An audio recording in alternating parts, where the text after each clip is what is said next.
Tottenham boss Antonio Conte has worked his magic again by creating leader. Tottenham Hotspur are finally beginning to look like the side they are supposed to be under Antonio Conte, and the Italian's remarkable management skills, leadership and tactics are paying off as Spurs have re-entered the top four for the first time since September. A number of players in the side have turned a huge corner in the second half of the campaign, with the likes of Christian Romero, Matt Doherty and Harry Kane all rediscovering their form and excelling under the 52-year-old. But another player on that list is Eric Dyer, who has really impressed and been described as a leader by former Liverpool captain and Sky Sports pundit Jamie Carragher for his solidity in Tottenham's back three. Speaking on Sky Sports ahead of Tottenham's 5-1 victory over Newcastle on Sunday, Carragher said, "I've been really impressed with him. There's no doubt that since he's come in, Antonio Conte, he's placed him in the middle of that back three and you look at the record with and without him. He's definitely a leader in this team and I definitely think this back three suits him rather than playing in a back four."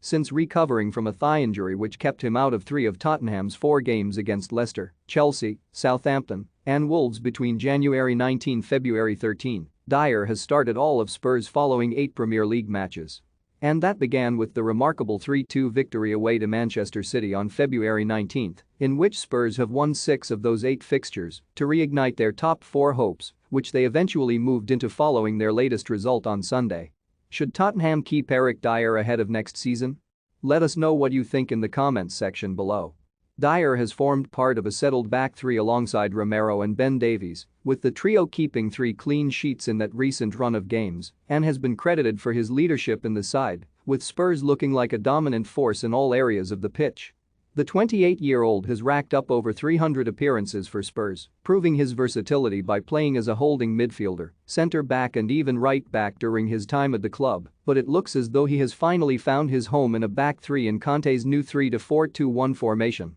Dyer has had his fair share of critics during his time at the club, but, since a revival under Conte, he looks to have silenced those following a recent run of games in which he has been a standout in the side of late, of which he can thank the Italian for. It has appeared that the former Sporting Lisbon youngster has become a favorite under Conte and is much better suited to playing in a back three rather than a back four, which was adopted by former manager Nuno Espirito Santo at the beginning of the season and looks much more comfortable in defense. But Dyer is just another example of a player who has found a new lease of life under Conte, and full credit must once again go to the Spurs manager for sticking with his new preferred system and enabling his players to excel as a result. Following Arsenal's surprise defeat to Crystal Palace on Monday, Spurs now have every chance of finishing in the top 4 and Dyer's leadership and solidity at the back will prove crucial if they are to have any chance of achieving Champions League football next season.